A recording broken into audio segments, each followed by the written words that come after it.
Beef liver is the most nutrient-dense component of the group of meats known as organ meat or offals. The liver of any animal, whether it is ram, goat, or chicken, or cow beef, is loaded with proteins. Vitamin A and B complex vitamins, iron, copper, zinc, phosphorus, and selenium. Vitamin A is an important antioxidant that for strengthening the immune system, help in cell formation, protect the heart, eyes and skin. It also helps handle inflammation in the body. Fat-soluble vitamins play an important role in our health. They are also rich sources of B-complex vitamins such as thiamine, B1, B3, B6, and B12.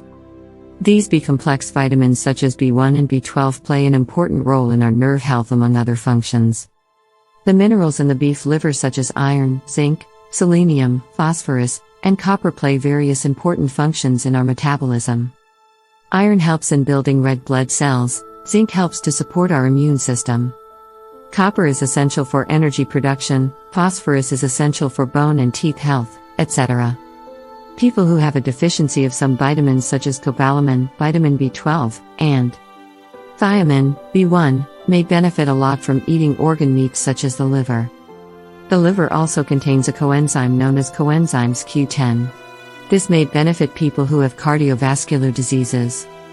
People suffering from anemia may benefit a lot from eating liver.